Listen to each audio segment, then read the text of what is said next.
शाहनवाज साहब के साथ होने वाली गपशप तो लाजमी है, आप सब ने एंजॉय की होगी, लेकिन अब लेकर चल रहे हैं आपको उनके कारखाने में। उनका एक छोटा सा कारखाना है जहां वो एक सारा काम करते हैं और डेकोरेशन पीस तैयार करते हैं। हाथी दांत का काम किया जाता है यहाँ। आइए आपको दिखाते हैं किन किन मराहल से एक हड्डी गुजरती है और फिर वो एक खूबसूरत और कीमती डेकोरेशन पीस में तब्दील होती है। जी शाहनवाज साहब यहाँ बैठे हैं, हमें इस मशीन के बारे में बताएं। ये मशीन किस चीज़ के लिए इस्तेमाल होती है? ये मशीन हमारा फाइनल टच देती है। उससे पहले एक मशीन और है, उससे हम कटाई करते हैं, रगड़ाई करते हैं। ठीक है। उसके बाद फाइनल टच के लिए इस दूसरी मशीन पर आ जाते हैं। इस मशीन पे हम रगड़ाई करने के बाद उसके पहले हम लिखाई करते हैं। लिखाई करने के बाद इन जो कुछ भी हम लिखते हैं उसको उभारते हैं। ठीक है। तो इस पे फाइनल टच करते हैं। और इस मशीन के बारे में बताएं, क्या यही वो मशीन है जिस पर रगड़ाई और कटाई की जाती है? जी, ये मशीन है जिसके अंदर कटाई और रगड़ाई होती है। पहले कटाई करते हैं, फिर रगड़ाई करते हैं, फिर जिस तरीके से इसको ढालना है उसी मशीन पर हम ढालते हैं रगड़ाई करके।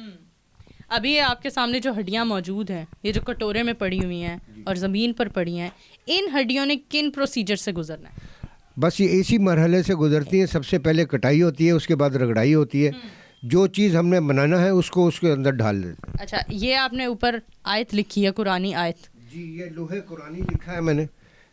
ये अलिफ लाम मीम हा मीम ऐन सीन काफ, ये इसी के ऊपर लिखा है, ऊँट की हड्डी पर ही। सही। जी ठीक है। और इस पीस के बारे में बताएं।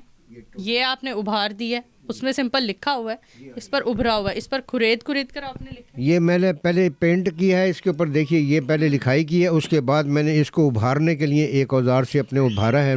तमाम जितने भी वर्ड्स हैं ना, ये इनको उभारने के बाद फिर इनको एक दूसरे औजार से फाइनल करूँगा इनको। उसके बाद फिर इसको फाइनल करने के बाद हम इसको सोडे के अंदर, पानी के अंदर डाल के पकाते हैं। पकाने के बाद उसके बाद हम इसे केमिकल करके सफ़ेद करते हैं। उसके बाद फिर हम इसे पॉलिश करते हैं। पॉलिश करने के बाद इसके नीचे हम वेलवेट लगाते हैं। ये फिर कंप्लीट हो जाता है। एक इस तरह के पीस पर कितनी मेकिंग आती है और कितने का तैयार होता है और बिकता कितने का है? ये पीस कम से कम 300 रुपये इसकी मजदूरी है। मेरे पास ये 300 रुपये का चला जाएगा। उसके बाद ये जब बाज़ार में जाएगा तो ये कम से कम 1000 रुपये का हो जाएगा, लेकिन मुझसे ये 300 रुपये का चला जाता है। कितने साल हो गए हैं इस छोटे से कारखाने में काम करते हुए, और कौन कौन सी यादें वाबस्ता है इस कारखाने के साथ? इसी कारखाने में मैं 53 साल से काम कर रहा हूँ। मैंने गवर्नमेंट से कई मरतबा इंटरव्यू भी किए हैं कि मुझे थोड़ी सी जगह दे दी जाए ताकि मैं इस काम को आगे लेकर चला जाऊँ, नहीं तो ये काम मेरे साथ दफन हो जाएगा।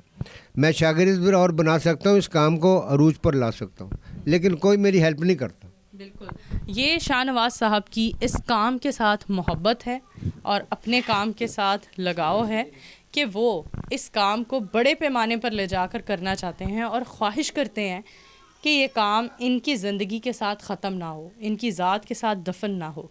लेकिन अफसोस ये है कि आला हुकाम, हमारी हुकूमतें, वो तमाम लोग जो कुछ कर सकते हैं शाहनवाज साहब के लिए, वो कुछ नहीं कर रहे। यहाँ अपनी मेज़बान नूर अमानुल्लाह को दीजिए इजाज़त। दोबारा आप सबकी खिदमत में हाज़िर होंगे एक नई दिलचस्प स्टोरी, एक नए गेस्ट और नए एपिसोड के साथ। फ़िलहाल अल्लाह हाफ़िज़।